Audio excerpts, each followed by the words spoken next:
486. En el templo para la fiesta de los tabernáculos. Discurso sobre la naturaleza del reino.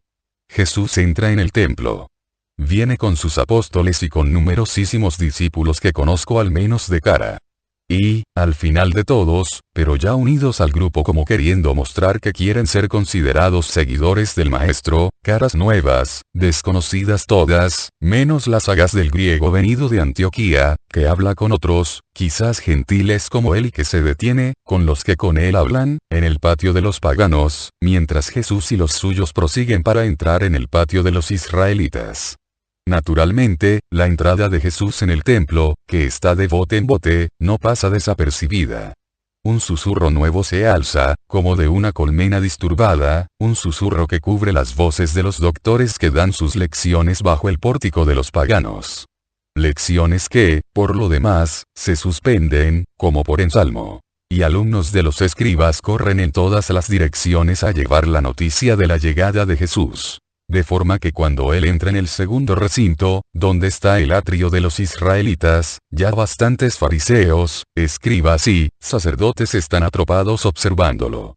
Pero, mientras ora, no le dicen nada, y ni siquiera se le acercan, únicamente lo vigilan. Jesús vuelve al pórtico de los paganos. Y ellos detrás.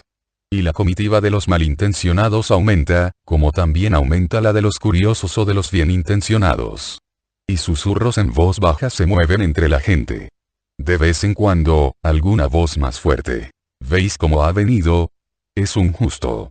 No podía faltar a la fiesta. ¿O qué ha venido a hacer? ¿A extraviar más aún al pueblo? ¿O también, estáis contentos ahora? ¿Ahora veis dónde está? Mucho lo habéis preguntado.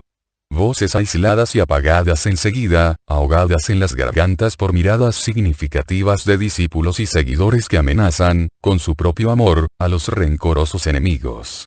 Voces irónicas, venenosas, de enemigos que arrojan una chorretada de veneno y después se detienen, porque tienen miedo de la muchedumbre. Y silencio de la muchedumbre después de una manifestación significativa en favor del Maestro, porque tiene miedo a las represalias de los poderosos. El reino del miedo recíproco, el único que no tiene miedo es Jesús. Anda despacio, con majestad, hacia el lugar a donde quiere ir, un poco absorto, pero pronto para salir de su absorbimiento para acariciar a un niño que una madre le presenta, o sonreír a un anciano que lo saluda bendiciéndolo. En el pórtico de los paganos, de pie, erguido, entre un grupo de alumnos, está Gamaliel.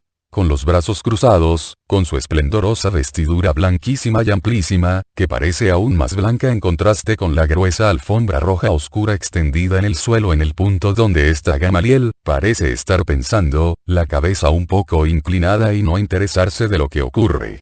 Entre sus discípulos, por el contrario, hay agitación, la agitación de la más grande curiosidad. Uno, pequeñito, incluso se sube a un alto escabel para ver mejor. Pero, cuando Jesús está a la altura de Gamaliel, el rabí alza el rostro. Y sus ojos profundos, bajo su frente de pensador, se clavan un instante en el rostro sereno de Jesús. Es una mirada escrutadora, mortificante y mortificada. Jesús la siente y se vuelve. Lo mira. Los dos fulgores, el de los ojos negrísimos y el de los ojos de zafiro, se entrelazan. El de Jesús, abierto, manso, que se deja escrutar. El de Gamaliel, impenetrable, tendente a conocer y deseoso de rasgar el misterio de la verdad, porque para él es un misterio el rabí Galileo, pero farisaicamente celoso de su pensamiento, de modo que se cierra a toda indagación que no sea de Dios. Un instante. Luego Jesús prosigue y el rabí Gamaliel vuelve a reclinar la cabeza sobre el pecho, sordo a toda pregunta recta, ansiosa, de algunos que están en torno a él, o subrepticia y cargada de aborrecimiento de otros. ¿Es él, maestro? ¿Qué opinas tú? Bien. ¿Cuál es tu juicio? ¿Quién es este? Jesús va al lugar que ha elegido para sí. Oh. No tiene alfombras bajo los pies. Ni siquiera está bajo el pórtico. Simplemente, junto a una columna, en pie, erguido, en el escalón más alto, en el fondo del pórtico. El lugar más modesto. En torno a él, apóstoles, discípulos. Seguidores, curiosos. Más allá, fariseos, escribas, sacerdotes, rabíes. Gamaliel no deja el sitio donde está. Jesús se pone a predicar por centésima vez la venida del reino de Dios y la preparación de este reino. Y yo podría decir que, ampliados en potencia, repite los mismos conceptos tratados, casi en el mismo lugar, 20 años antes. Habla de la profecía de Daniel, del precursor anunciado por los profetas. Recuerda la estrella de los magos, la matanza de los inocentes. Y, sentadas estas premisas para mostrar los signos de la venida del Cristo a la tierra, cita, como corroboración de su venida, los signos actuales que acompañan al Cristo docente, como antes los otros acompañaban al adviento del Cristo encarnado, o sea, recuerda la contradicción que lo acompaña, la muerte del precursor, y los milagros que continuamente se producen, confirmando que Dios está con su Cristo. No ataca nunca a sus antagonistas. Parece no verlos siquiera. Habla para confirmar en la fe a sus seguidores, para iluminar acerca de la verdad a aquellos que, sin culpa, están todavía en tinieblas respecto a ella. Una voz áspera se deja oír desde el extremo de la gente. ¿Cómo puede Dios estar en tus milagros, si se producen en día prohibido? Incluso ayer has curado a un leproso en el camino de Betfagé. Jesús mira al que lo ha interrumpido, pero no responde.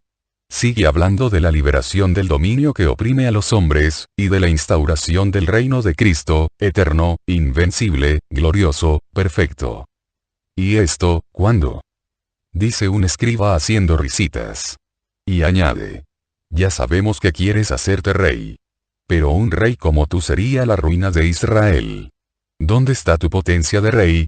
¿Dónde, los soldados? ¿Dónde, los tesoros? ¿Dónde, las alianzas? Estás desquiciado. Y muchos como él menean la cabeza riéndose con menosprecio. Un fariseo dice. Así no. De esta forma nunca sabremos qué entiende él por reino, cuáles leyes y cuáles manifestaciones tendrá ese reino. ¿Qué? ¿Acaso el reino antiguo de Israel fue de repente perfecto como en los tiempos de David y Salomón? ¿No recordáis cuántas incertidumbres y horas oscuras antes del esplendor regio del Rey perfecto? Para disponer del primer rey fue necesario, antes, formar al hombre de Dios que lo ungiera, y, por tanto, quitar la esterilidad a Ana de Elcaná e inspirarle que ofreciera el fruto de su vientre. Meditad el cántico de Ana. Es lección para nuestra dureza y ceguera. Nadie es santo como el Señor, no queráis multiplicar, jactándoos, las palabras soberbias. El Señor hace morir y vivir, exalta al pobre, hace seguros los pasos de sus santos, y los impíos callarán porque el hombre no es fuerte por su fuerza, sino por la que le viene de Dios. Recordad. El Señor juzgará los confines de la tierra, dará el imperio a su rey y exaltará la potencia de su Cristo. 1 Samuel 2. 1 Samuel 1, 1011 y 20. 2, 1, 11, el Cristo de las profecías no debía, ¿acaso, venir de David? Y es que todas las premisas, desde el nacimiento de Samuel en adelante, no son premisas para el reino del Cristo. Tú, maestro, ¿no eres acaso de David, nacido en Belén? Pregunta, para finalizar, directamente a Jesús. Tú lo has dicho, responde Jesús brevemente. Oh. Entonces satisface nuestras mentes. Ya ves que el callar no es buena cosa, porque fomenta las nubes de la duda en los corazones. No de la duda. De la soberbia. Es más grave aún. ¿Cómo? ¿Dudar de ti es menos grave que ser soberbios? Sí. Porque la soberbia es la lujuria de la mente. Y es el pecado más grande, siendo el mismo pecado de Lucifer. Dios perdona muchas cosas, y su luz resplandece amorosa para alumbrar las ignorancias y alejar las dudas. Pero no concede su perdón a la soberbia que lo escarnece afirmando ser mayor que él. ¿Quién de nosotros dice que Dios es más pequeño que nosotros? Nosotros no blasfemamos, gritan varios. No lo decís con los labios, pero lo confirmáis con las obras. ¿Queréis decir a Dios? No es posible que el Cristo sea un Galileo, uno del pueblo. No es posible que sea este. ¿Qué es imposible para Dios? La voz de Jesús es un trueno. Si antes presentaba un aspecto un poco modesto, apoyado como un mendigo en su columna, ahora Jesús se endereza, se separa del pilar, yergue majestuosamente la cabeza y saetea a la gente con sus fúlgidos ojos. Está todavía en el escalón, pero tan regio es su aspecto, que es como si estuviera sobre un trono. La gente retrocede, casi con miedo, y ninguno responde a la última pregunta. Luego un rabí, pequeño, lleno de arrugas, feo de aspecto como ciertamente lo es de alma, pregunta, haciendo preceder la pregunta de una risita disonante y cascada. La lujuria se cumple siendo dos la mente con quien la cumple. No es corpórea. ¿Cómo puede, entonces, pecar lujuriosamente? ¿A qué, siendo incorpórea, se une para pecar? Y ríe, estirando las palabras y la risita. ¿A quién? A Satanás. La mente del soberbio fornica con Satanás contra Dios y contra el amor. ¿Y Lucifer con quién fornicó para hacerse Satanás, si todavía no era Satanás? Consigo mismo. Con su propio pensamiento inteligente y desordenado. ¿Qué es la lujuria, escriba? Pero, te lo he dicho. ¿Y quién no sabe qué es la lujuria? Todos la hemos experimentado. No eres un rabí sabio, porque no conoces la esencia verdadera de este pecado universal, trino fruto del mal. Así como el Padre, el Hijo y el Espíritu Santo son la trina forma del amor. La lujuria es desorden, escriba. Desorden guiado por una inteligencia libre y consciente, que sabe que su apetito está mal, pero de todas formas quiere saciarlo. La lujuria es desorden y violencia contra las leyes naturales, contra la justicia y el amor hacia Dios, hacia nosotros mismos, hacia nuestros hermanos. Toda lujuria. Tanto la carnal como la que tiende a las riquezas y poderes de la tierra, como la de aquellos que quisieran impedirle al Cristo su misión, porque mantienen contubernio con la inmoderada ambición que teme ser quebrantada por mí. Un gran murmullo se extiende por la aglomeración de gente. Gamaliel, que se ha quedado solo en su alfombra, alza la cabeza y lanza una mirada penetrante a Jesús. Pero cuando vendrá, entonces, el reino de Dios? ¿No has respondido? Insta de nuevo el fariseo de antes. Cuando el Cristo esté en el trono que Israel le prepara, más alto que todos los demás tronos, más alto que este mismo templo. Pero, ¿dónde lo están aparejando, pues que no se ve aparato de nada? ¿Podrá ser verdad que Roma deje resurgir a Israel? ¿Es que las águilas se han quedado ciegas para no ver lo que se prepara? El reino de Dios no viene con aparato. Solo el ojo de Dios lo ve formarse, porque el ojo de Dios lee dentro de los hombres. Por tanto, no vayáis buscando dónde está este reino, donde se prepara. Y no creáis a quien diga. Se conjura en Batena, se conjura en las cavernas del desierto de Engadí, se conjura en las orillas del mar. El reino de Dios está en vosotros, dentro de vosotros, en vuestro espíritu que acoge la ley venida de los cielos como ley de la verdadera patria, ley que, practicándola, hace a uno ciudadano del reino.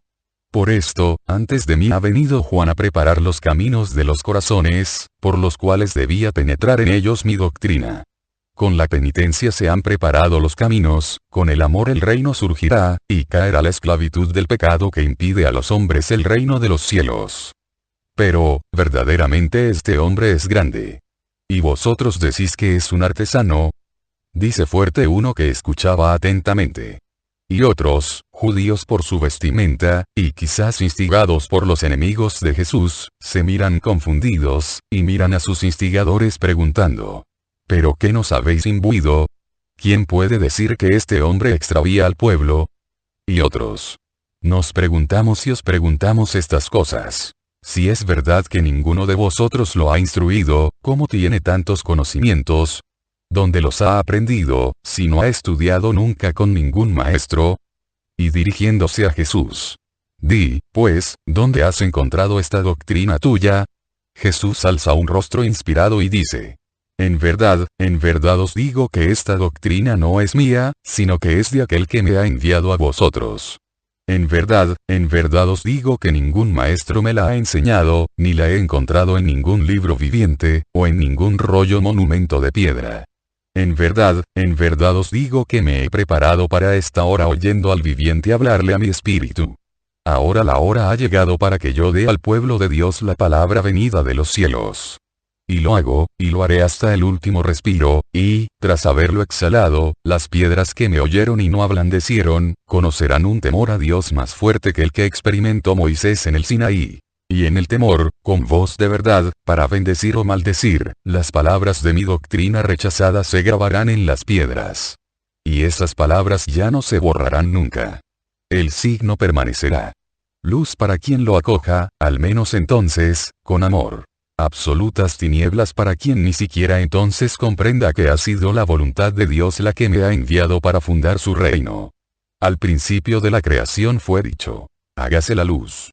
Y la luz apareció en el caos. Al principio de mi vida fue dicho: paz a los hombres de buena voluntad. La buena voluntad es aquella que hace la voluntad de Dios y no combate contra ella.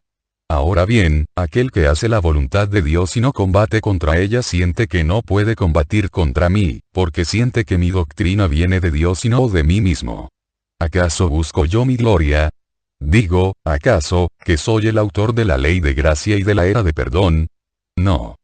Yo no tomo la gloria que no es mía, sino que doy gloria a la gloria de Dios, autor de todo lo que es bueno. Ahora bien, mi gloria es hacer lo que el Padre quiere que haga, porque esto le da gloria a Él. El que habla a favor propio para recibir alabanza busca su propia gloria. Mas aquel que pudiendo, incluso sin buscarla recibir gloria de los hombres por lo que hace o dice y la rechaza diciendo: no es mía, creada por mí sino que procede de la del Padre, de la misma manera que yo de Él procedo está en la verdad y en Él no hay injusticia, pues da a cada uno lo suyo sin quedarse con nada de lo que no le pertenece. Yo soy porque Él ha querido que fuera. El contexto presenta a Cristo en su humanidad, aquel que me ha enviado entre vosotros, me ha preparado para esta hora, hasta el último respiro, al principio de mi vida, por tanto hay que entender esta frase en el sentido de la encarnación por voluntad del Padre. Jesús se detiene un momento. Recorre con sus ojos la aglomeración de gente.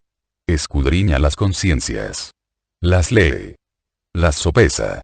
Abre de nuevo sus labios. Vosotros calláis. La mitad admirados, la otra mitad pensativos, pensando en cómo podéis hacerme callar. ¿De quién son los 10 mandamientos? ¿De dónde vienen? ¿Quién os los ha dado? Moisés. Grita la gente. No. El Altísimo. Moisés, su siervo, os los trajo. Pero son de Dios. Vosotros los que tenéis las fórmulas pero no tenéis la fe, en vuestro corazón decís: nosotros a Dios no lo hemos visto. Y tampoco lo vieron los hebreos que estaban al pie del Sinaí. Oh. No son suficientes para creer que Dios estaba presente ni siquiera los rayos, que incendiaban el monte mientras Dios resplandecía tronando delante de Moisés.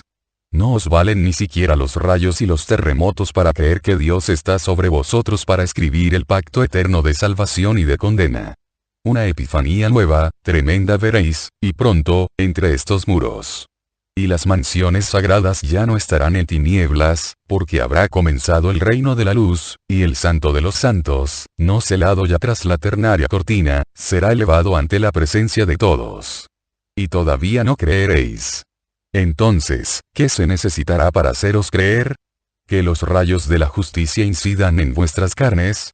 Pero entonces la justicia estará apaciguada, y descenderán los rayos del amor. Y, a pesar de todo, ni siquiera estos escribirán en vuestros corazones, en todos vuestros corazones, la verdad y suscitarán el arrepentimiento y luego el amor. Los ojos de Gamaliel, en un rostro tenso, están ahora fijos en el rostro de Jesús. Pero, Moisés sabéis que era hombre entre los hombres. De él os han dejado descripción los cronistas de su tiempo. Y, a pesar de todo, sabiendo incluso quién era, de quién y cómo recibió la ley, ¿observáis, acaso, esta ley? No. Ninguno de vosotros la observa. Un grito de protesta entre la gente. Jesús impone silencio. ¿Decís que no es verdad? ¿Que la observáis? ¿Y entonces por qué tratáis de matarme? ¿No prohíbe el 5º mandamiento matar al hombre? Vosotros no admitís en mí al Cristo. Pero no podéis negar que yo sea hombre. Entonces ¿por qué tratáis de matarme? Pero tú estás loco. Eres un endemoniado.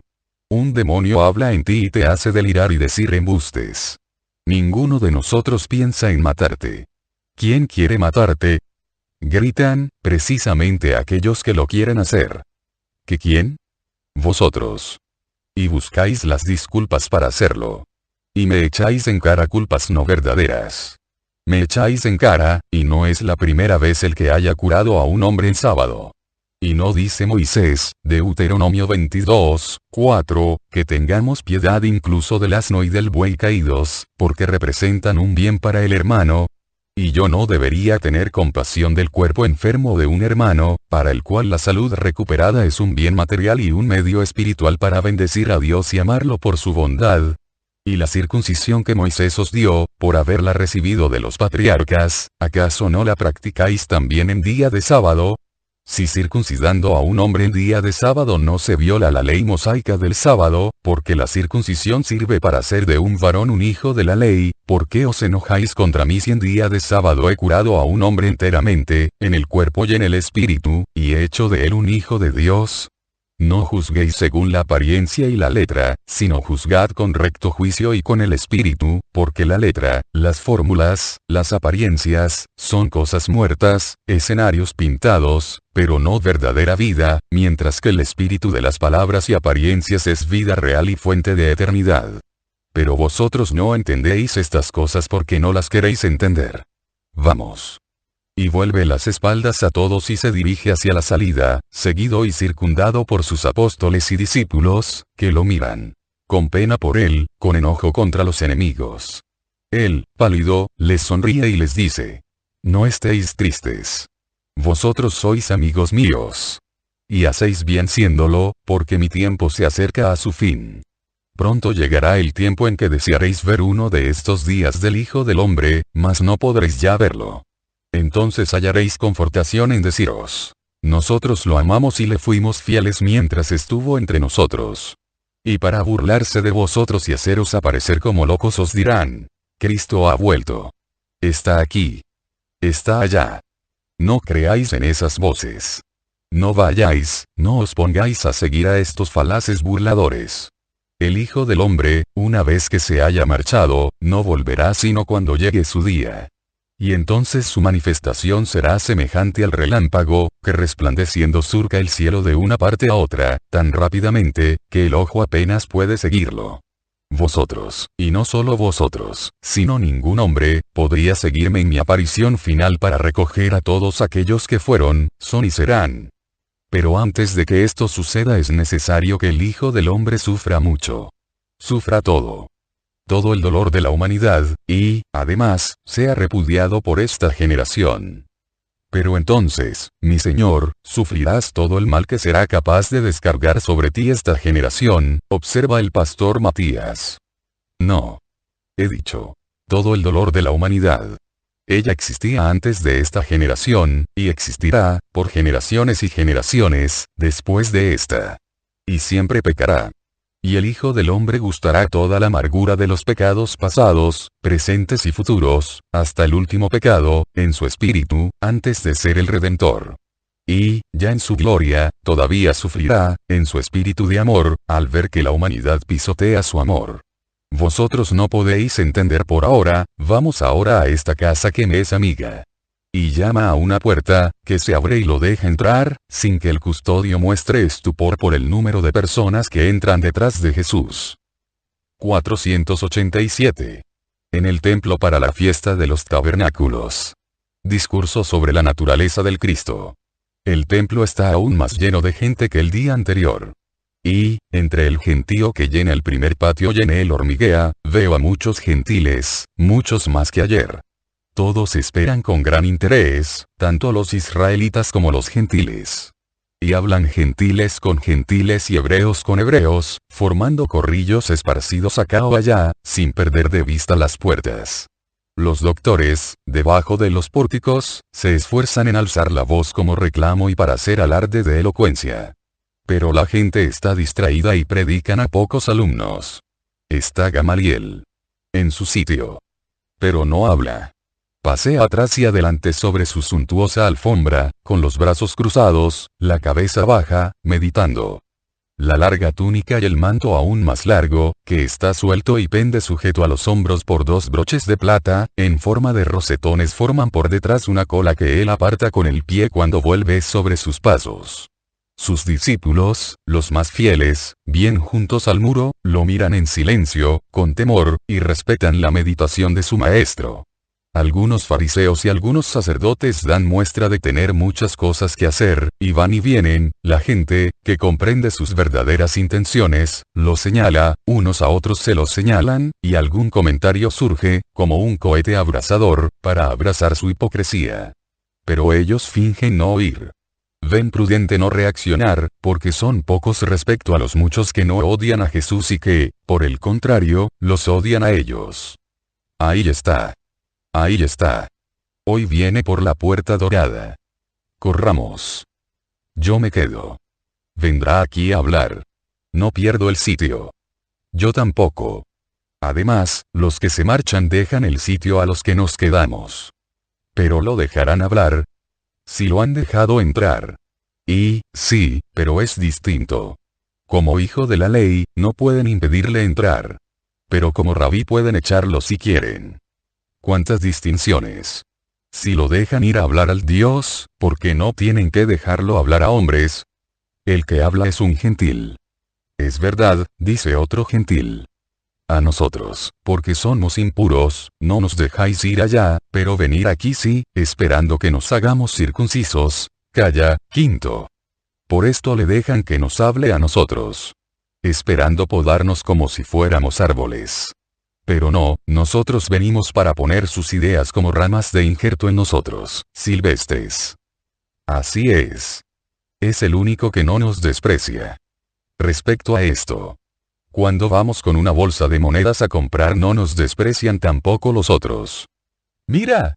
Los gentiles nos hemos quedado como dueños y señores de este sitio. Oiremos bien. Y vamos a ver mejor. Me gusta ver las caras de sus enemigos por Júpiter. Un combate de caras, calla. Que no te oiga nombrar a Júpiter. Está prohibido aquí. Bueno, entre Júpiter y Jehová hay poca diferencia. Y entre dioses no se ofenderán, yo he venido movido por un buen deseo de escuchar. No para burlarme. Se habla mucho, por todas partes, de este Nazareno. Me dije. En esta época hace bueno y voy a oírlo hablar. Hay quien va más lejos para oír los oráculos. ¿De dónde vienes? De Perge. ¿Y tú? De Tarso. Yo soy casi hebreo. Mi padre era un helenista de Iconio. Pero se casó en Antioquía de Cilicia con una romana, y luego murió antes de que yo naciera. Pero la progenie es hebrea. Tarda en venir, ¿será que lo han detenido? No temas. Nos lo dirían los gritos del gentío. Estos hebreos chillan como urracas, siempre. Ahí está. Es él. Va a venir justamente aquí. ¿No ves que, arteramente, han ocupado todos los sitios menos este rincón? ¿Oyes cuántas ranas croan fingiéndose maestros? Pero aquel de allí está callado. ¿Es verdad que es el mayor doctor de Israel? Sí, pero, qué pedante. Un día lo escuché y, para digerir su ciencia, tuve que beber muchas copas de Falerno en casa de Tito, en Beseta. Se ríen. Jesús se acerca lentamente. Pasa por delante de Gamaliel, que ni siquiera alza la cabeza, y va al sitio de ayer. La gente, mezcla, ahora, de israelitas, proselitos y gentiles, comprende que va a empezar a hablar y susurra. Fijaos que habla públicamente y no le dicen nada. Quizás los príncipes y los jefes han reconocido en él al Cristo. Ayer Gamaliel, cuando se marchó el Galileo, habló mucho con unos ancianos. Pero es posible. ¿Cómo han hecho para reconocerlo de repente, si solo un poco antes lo consideraban hombre merecedor de la muerte? Quizás Gamaliel tenía pruebas. ¿Y qué pruebas? ¿Qué pruebas queréis que tenga en favor de ese hombre? Arremete uno. Cállate, ventajista. No eres más que el último de los escribanos. ¿Quién te ha preguntado? Y lo abuchean. Él se marcha. Pero, en su lugar, aparecen otros, que no pertenecen al templo, sino, ciertamente a los incrédulos judíos. Nosotros tenemos las pruebas. Nosotros sabemos de dónde es este. Pero, cuando venga el Cristo, nadie sabrá de dónde es. No sabremos su origen. Pero de este. Es hijo de un carpintero de Nazaret, y todo su pueblo puede traer aquí su testimonio contra nosotros si mentimos. Entre tanto, se oye la voz de un gentil, que dice: Maestro, háblanos un poco a nosotros hoy. Nos ha sido dicho que afirmas que todos los hombres provienen de un solo Dios, el tuyo. Tanto que los llamas hijos del Padre. Algunos poetas nuestros estoicos tuvieron también una idea semejante a esta. Dijeron: somos estirpe de Dios. Tus connacionales dicen que somos más impuros que animales. ¿Cómo concilias las dos tendencias? Se plantea la cuestión según las costumbres de las disputas filosóficas, al menos eso creo. Y, cuando Jesús está para responder, aumenta de tono la disputa entre los judíos incrédulos y los creyentes, y una voz estridente repite: es un simple hombre. El Cristo no será eso.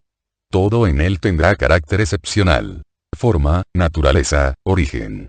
Jesús se vuelve en esa dirección y dice fuerte: entonces me conocéis y sabéis de dónde vengo. ¿Estáis bien seguros de ello? ¿Y lo poco que sabéis no os dice nada? ¿No os resulta confirmación de las profecías? Pero no, vosotros no sabéis todo de mí.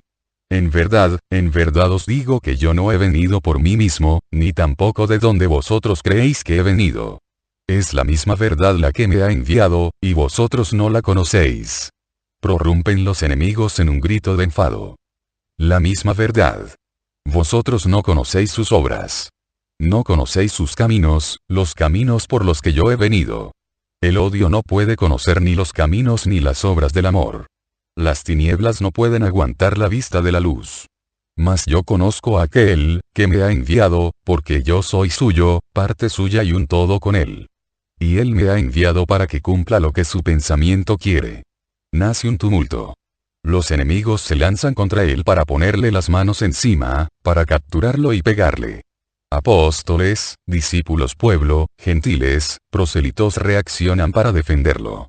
Acuden otros a ayudar a los primeros, y quizás hubieran logrado su objetivo, pero Gamaliel, que hasta ese momento parecía ajeno a todo, deja su alfombra y va hacia Jesús apartado hacia el pórtico por quienes lo quieren defender y grita: dejadlo. Quiero oír lo que dice. Más que el pelotón de legionarios que, de la Antonia, acude para calmar el tumulto, hace la voz de Gamaliel. El tumulto cesa cual torbellino que se deshace, y el clamor se calma transformándose en rumor. Los legionarios, por prudencia, se quedan cerca del muro externo, pero ya sin función alguna. Habla, ordena Gamaliel a Jesús, responde a los que te acusan. El tono es imperioso, pero no burlón. Jesús da unos pasos hacia adelante, hacia el patio. Tranquilo, reanuda el discurso. Gamaliel permanece donde está, y sus discípulos se apresuran a llevarle alfombra y escabel para que esté cómodo. Pero él se queda de pie, los brazos cruzados, la cabeza baja, los ojos cerrados, concentrado en escuchar. Me habéis acusado sin motivo, como si hubiera blasfemado en lugar de decir la verdad. Yo, no para defenderme, sino para daros la luz con el fin de que podáis conocer la verdad, hablo. Y no hablo por mí mismo, sino que hablo recordando las palabras en que creéis y por las que juráis. Ellas me dan testimonio. Vosotros, lo sé, no veis en mí sino a un hombre semejante a vosotros, inferior a vosotros. Y os parece imposible que un hombre pueda ser el Mesías. Como mínimo pensáis que tendría que ser un ángel este Mesías, el cual debe tener un origen tan misterioso como para poder ser rey por la simple autoridad que el misterio de su origen suscita. Pero, ¿acaso alguna vez en la historia de nuestro pueblo, en los libros que forman esta historia, y que serán libros tan eternos cuanto el mundo, porque a ellos los doctores de todas las naciones y de todos los tiempos irán a beber, para corroborar su ciencia y sus investigaciones sobre el pasado con las luces de la verdad, ¿acaso alguna vez se dice en estos libros que Dios haya hablado a un ángel suyo para decirle, Salmo 2, 7, 110, 1 y 4? Tú serás para mí, de ahora en adelante, hijo, porque yo te he engendrado? Interrogación de cierre. Veo que Gamaliel pide una tablilla y pergaminos, se sienta y escribe: los ángeles, criaturas espirituales siervas del Altísimo y mensajeras suyas, han sido creados por él como el hombre, como los animales, como todo lo que fue creado. Pero no han sido engendrados por él. Porque Dios engendra únicamente a otro sí mismo, pues no puede el perfecto engendrar sino a un perfecto, a otro ser parejo a sí mismo, para no rebajar su perfección engendrando a una criatura inferior a él. Ahora bien, si Dios no puede engendrar a los ángeles, y ni siquiera elevarlos a la dignidad de hijos suyos, Dios no puede, ni siquiera elevarlos a la dignidad de hijos suyos. Debe leerse a la luz de la frase pero, si Dios no ha juzgado conveniente elevar al grado de hijo a un ángel, de unos renglones más abajo, donde se aduce un motivo de conveniencia, no de imposibilidad divina como será el hijo al que dice, tú eres mi hijo. Hoy te he engendrado. ¿Y de qué naturaleza será así, engendrándolo, y señalándoselo a sus ángeles, dice? Y le adoren todos los ángeles de Dios. ¿Y cómo será este hijo, para merecer oír que el Padre, aquel a cuya gracia se debe el que los hombres lo puedan nombrar con el corazón anonadado en adoración le dice, siéntate a mi derecha hasta que haga de tus enemigos escabel para tus pies? Ese hijo no podrá ser sino Dios como el Padre, con quien comparte atributos y poderes y con quien goza de la caridad que los letifica en los inefables e incognoscibles amores de la perfección hacia sí misma. Pero, si Dios no ha juzgado conveniente elevar al grado de hijo a un ángel, habría podido decir de un hombre lo que, al final de este hará 3 años, dijo de quien aquí os habla en el vado de Betábara. Y muchos de vosotros que os oponéis a mí estabais presentes cuando lo dijo. Vosotros lo oísteis y temblasteis. Porque la voz de Dios es inconfundible, y sin una especial gracia suya abate a quien la oye, y estremece su corazón. ¿Qué es, entonces, el hombre que os habla? ¿Es, acaso, uno que ha nacido de principio y de voluntad de hombre, como todos vosotros? ¿Habría podido poner el Altísimo a su espíritu a vivir en una carne carente de gracia, como es la de los hombres nacidos por voluntad carnal?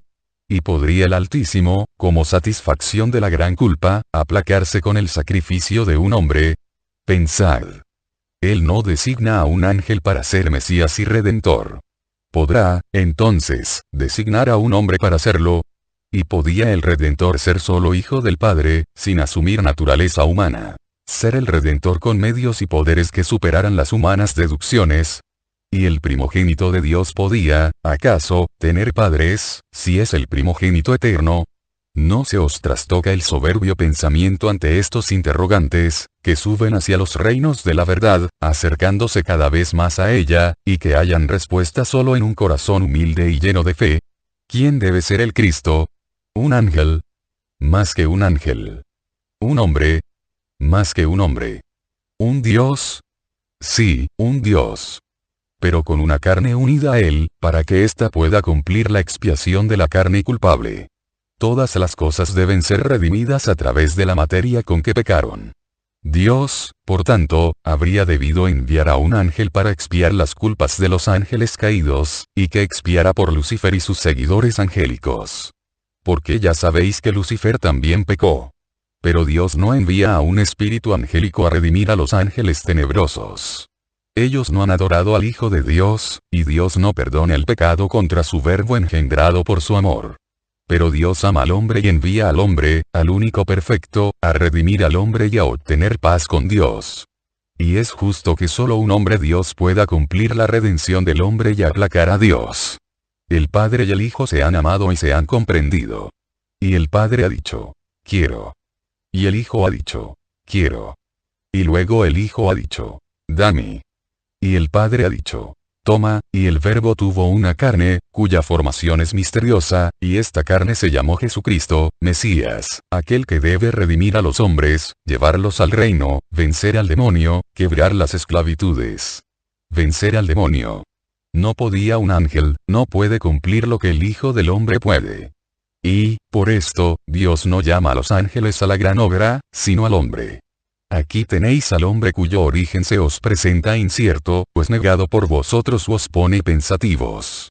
Aquí tenéis al hombre. Al hombre aceptable para Dios. Al hombre representante de todos sus hermanos.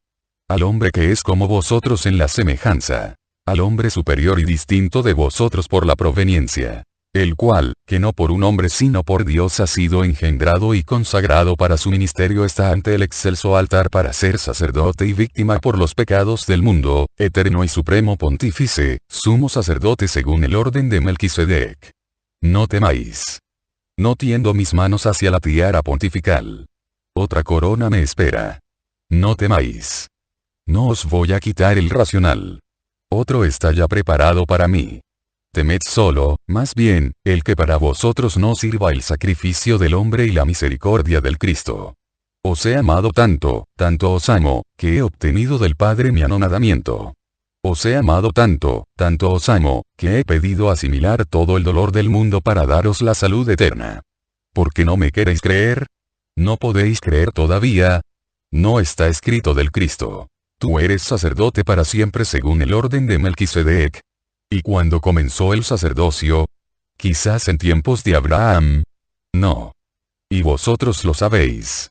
El Rey de justicia y de paz, Génesis 14, 18, 20, que viene a anunciarme, con figura profética, en la aurora de nuestro pueblo, no os apercibe acerca de la existencia de un sacerdocio más perfecto, que viene directamente de Dios, como Melquisedec, de quien nadie pudo jamás señalar sus orígenes y que es llamado el sacerdote y sacerdote será para siempre. ¿No creéis ya en las palabras inspiradas?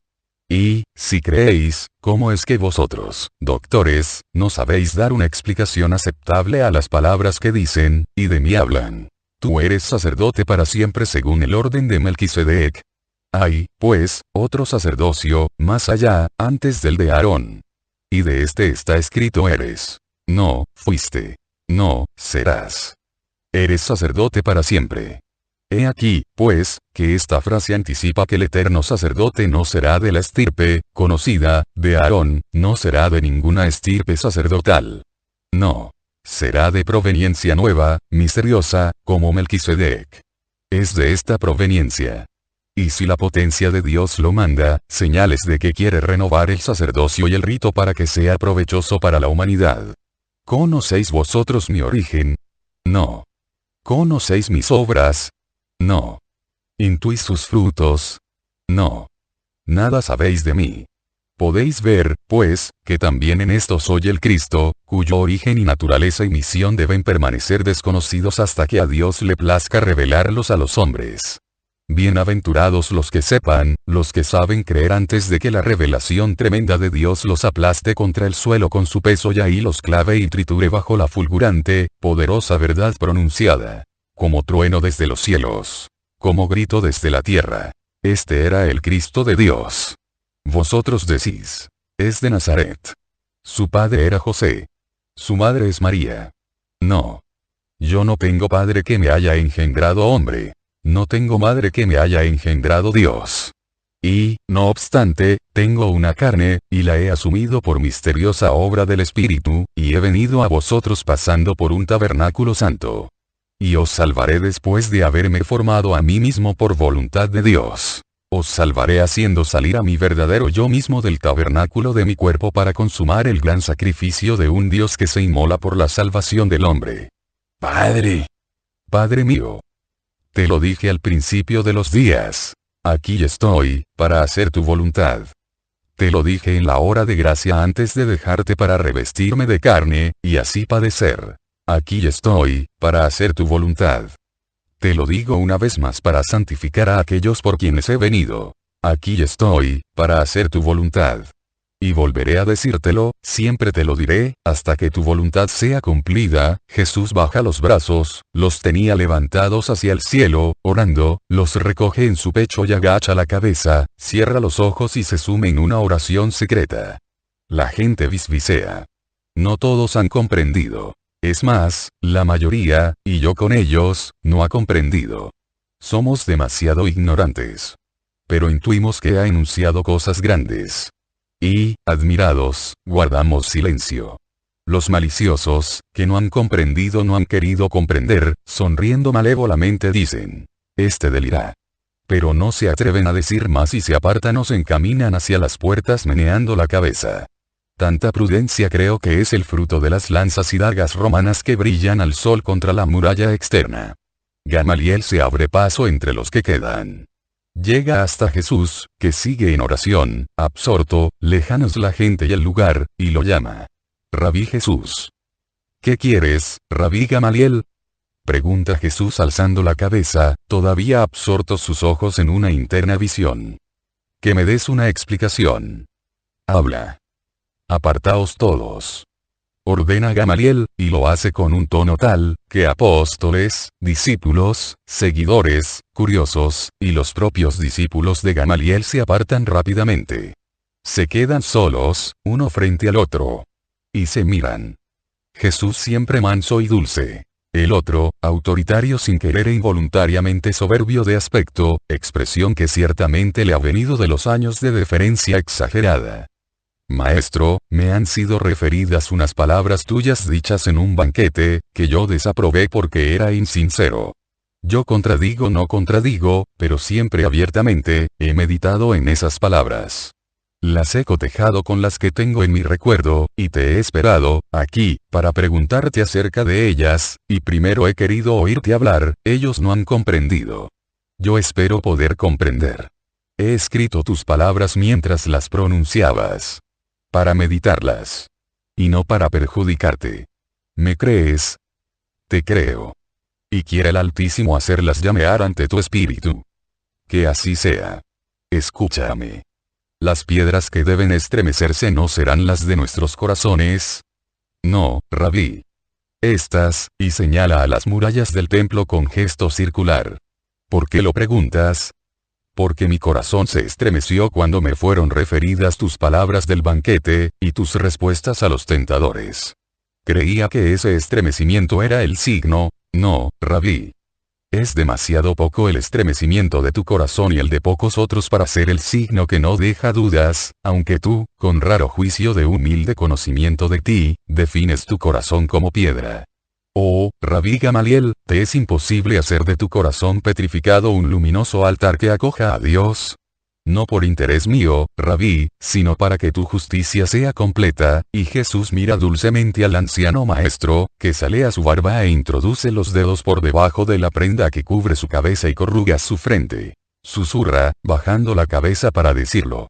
No puedo todavía, de todas formas, espero, sigue en pie ese signo que vas a dar. Lo daré. Adiós, Rabí Jesús. El Señor venga a ti, Rabí Gamaliel. Se separan. Jesús hace una señal a los suyos y con ellos se encamina hacia afuera del templo. Escribas, fariseos, sacerdotes, discípulos de rabíes, como buitres, circundan velozmente a Gamaliel, que está metiéndose en el ancho cinturón los folios que ha escrito. Entonces, ¿qué te parece? ¿Un loco? Has hecho bien en escribir esos delirios. No serán útiles. ¿Has decidido? ¿Estás convencido? Ayer, hoy, más que suficiente para convencerte. Hablan tumultuariamente, y Gamaliel calla, y, mientras, se coloca el cinturón, cierra el tintero que lleva colgado a este, devuelve a su discípulo la tablilla en que se ha apoyado para escribir en los pergaminos. No respondes. Desde ayer no hablas, insta un colega suyo. Escucho. No a vosotros. A él. Y trato de reconocer en las palabras de ahora la palabra que me habló un día. Aquí. ¿Y, la encuentras? Ríen muchos. Como un trueno, que tiene voz distinta según esté más cercano o más lejano. Pero siempre es ruido de trueno. Sonido sin significado, entonces, dice uno, burlón. No te rías, Leví. En el trueno puede estar también la voz de Dios. Y nosotros ser tan necios que la tomemos por rumor de nubes laceradas, no te rías tú tampoco, Elquías, ni tú, Simón.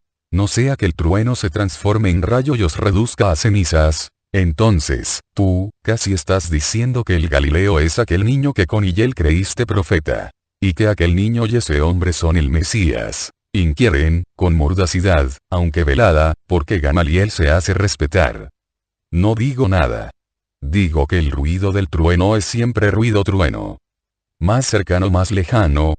Ay. Las palabras son más fuertes, producto de la edad. Pero 20 años pasados han hecho 20 veces más cerrado mi intelecto ante el tesoro que posee. Y el sonido penetra más débilmente. Gamaliel deja caer la cabeza sobre el pecho, meditabundo. Ja. Ja. Ja.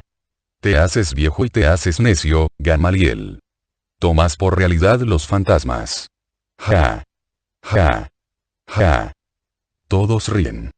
Gamaliel se encoge de hombros con desdén. Luego recoge su manto, que le pendía de los hombros. Se envuelve con más de una vuelta, es muy amplio y da las espaldas a todos sin replicar nada, despreciativo en su silencio. 488. En el templo para la fiesta de los tabernáculos. Partida secreta hacia Nob después de la oración. Sin preocuparse lo más mínimo de la malevolencia ajena, Jesús vuelve al templo el tercer día. No debe haber dormido en Jerusalén porque sus sandalias muestran abundante polvo del camino. Quizás ha pasado la noche en las colinas que hay alrededor de la ciudad. Y con él deben haber estado sus hermanos Santiago y Judas, junto con José, pastor, y Salomón. Se encuentra con los otros apóstoles y discípulos al pie de la muralla oriental del templo. Han venido, ¿sabes? Tanto a nosotros como a los discípulos más conocidos. Buena cosa ha sido que no estuvieras. Siempre tenemos que hacerlo así. Está bien. Pero hablaremos de ello después. Vamos. Una gran turba te ha, y nos ha, precedido exaltando tus milagros. ¿Cuántos se han persuadido y creen en ti? Tenían razón tus hermanos, en esto, dice Juan apóstol. Han ido a buscar incluso a casa de Analía, ¿sabes? Y al palacio de Juana. Pero han encontrado solo a Cusa, y con un humor. Los ha echado como a perros, diciendo que en su casa no quiere espías y que ya está aburrido de ellos. Nos lo ha dicho Jonatán, que está aquí con su jefe, dice Daniel, pastor. ¿Sabes? Los escribas querían dispersar a los que te esperaban, convenciéndolos de que no eres el Cristo. Pero ellos respondieron, ¿no es el Cristo? Y entonces, según vosotros, ¿quién lo es? ¿Podrá, acaso, otro hombre hacer los milagros que hace él? ¿Acaso los han hecho los otros que se presentaban como el Cristo? No, no. Podrán surgir 100,000 impostores, a lo mejor, incluso, creados por vosotros, y que digan que son el Cristo. Pero ninguno de los que puedan venir hará jamás milagros como los que él hace, ni tantos como hace. Y, dado que los escribas y fariseos sostenían que los haces porque eres un Belcebú, ellos respondieron. Entonces vosotros debíais hacer milagros estrepitosos, porque está claro que sois unos Belcebúes respecto al santo, cuenta Pedro, y se ríen todos recordando la salida de la gente y el escándalo de los escribas y fariseos, que se habían marchado enojados. Ya están dentro del templo. Enseguida los rodea una multitud, aún más numerosa de la de los días precedentes. Paz a ti, Señor. Saludan los gentiles. La paz y la luz vengan a vosotros, responde Jesús con un único saludo. Temíamos que te hubieran apresado, o que no vinieras por prudencia o por desagrado. Y nos hubiéramos desparramado buscándote por todas partes, dicen muchos. Jesús sonríe levemente, y pregunta. ¿Entonces no queréis perderme? Y si te perdemos, Maestro, ¿quién nos va a dar las lecciones y gracias que tú nos das? Mis lecciones permanecerán en vosotros, y las comprenderéis aún más cuando yo me haya ido, y no cesarán, a pesar de mi ausencia entre los hombres, de descender las gracias a aquellos que oren con fe. Oh, Maestro. Pero estás decidido a marcharte. Di a dónde vas y nosotros te seguiremos. Tenemos mucha necesidad de ti. El Maestro lo dice para experimentar si lo amamos. Pero, ¿a dónde pensáis que puede ir el Rabí de Israel, sino quedarse aquí, en Israel? En verdad os digo que todavía un poco estaré con vosotros, y que voy donde aquellos a quienes el Padre me ha enviado. Después me buscaréis y no me encontraréis. Y a donde yo estoy vosotros no podréis ir. Pero ahora dejadme irme. Hoy no voy a hablar aquí dentro. Tengo unos pobres que me esperan en otro lugar y no pueden venir, porque están muy enfermos. Después de la oración iré donde ellos. Y, con la ayuda de los discípulos se abre paso, para ir al patio de los israelitas. Los que se quedan se miran unos a otros. ¿Y a dónde irá? Sin duda, a casa de su amigo Lázaro. Está muy enfermo. Yo decía. ¿Dónde irá no hoy, sino cuando nos deje para siempre? ¿No habéis oído que ha dicho que no podremos encontrarlo? Quizá vaya a reunir a Israel, evangelizando a los dispersos de nosotros en las naciones. La diáspora espera como nosotros al Mesías. O quizás vaya a enseñar a los paganos, para atraerlos hacia su reino. No. No debe ser así. Siempre podríamos encontrarlo, aunque estuviera en la Asia lejana, en el centro de África, o en Roma, o en Galia, o en Iberia, o en Tracia o entre los sármatas. Si dice que no lo encontraremos ni siquiera buscándolo, es señal de que no estará en ninguno de estos lugares. ¡Claro! ¿Qué querrán decir estas palabras suyas? Me buscaréis y no me encontraréis, y a donde yo estoy vosotros no podréis ir. Yo estoy. No. Yo estaré. ¿Dónde está, pues? No está aquí entre nosotros. Te lo voy a decir yo, Judas. Parece un hombre, pero es un espíritu. No, hombre, no. Entre los discípulos hay algunos que lo vieron recién nacido. Más todavía. Vieron a su madre cuando lo llevaba en su seno pocas horas antes de nacer. Pero ¿y será el mismo aquel niño que ahora se ha hecho hombre? ¿Quién nos asegura que no es otro ser? No, podría ser otro. Podrían equivocarse los pastores. Pero la madre, y los hermanos, y todo el pueblo, los pastores han reconocido a la madre. Por supuesto, entonces, pero ¿por qué dice entonces? A donde yo estoy vosotros no podréis ir. Para nosotros, el futuro. Podréis. Para él queda el presente. Estoy. ¿Es que no tiene un mañana este hombre? No sé qué decirte. Es así. Yo os digo que es un loco. Loco lo serás tú, espía del Sanedrín. Yo espía. Yo soy un judío que lo admira. ¿Y habéis dicho que va a casa de Lázaro? Nada hemos dicho, viejo soplón. No sabemos nada. Y si lo supiéramos no te lo diríamos. Ve a decir a los que te mandan que lo busquen por sí mismos. Espía. Espía. Pagado. El hombre ve el peligro que corre y pone tierra por medio. Y nosotros estamos aquí. Si hubiéramos salido, lo habríamos visto. Corre por esa parte. Corre por esta otra. Decidnos qué camino ha tomado. Decidle que no vaya donde Lázaro. Los que tienen piernas ligeras se marchan a todo correr, y vuelven, ya no está, se ha mezclado entre la multitud. Ninguno sabe dar razón de él, desilusionada, la aglomeración se disuelve lentamente, pero Jesús está mucho más cerca de lo que creen. Habiendo salido por alguna puerta, ha dado la vuelta a la Torre Antonia y ha salido de la ciudad por la puerta del rebaño, para bajar luego al valle del Cedrón, que en el centro de su lecho lleva poquísima agua.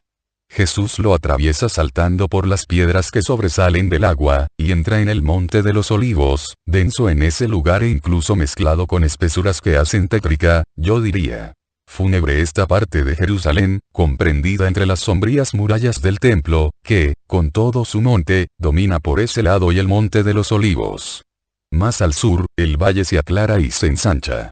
Pero aquí es verdaderamente estrecho, una uñada de gigantesca garfa que ha excavado un surco profundo entre los dos montes. El Moría y el de los olivos. Jesús no va hacia el Getsemaní. Es más, va en dirección opuesta, hacia el norte.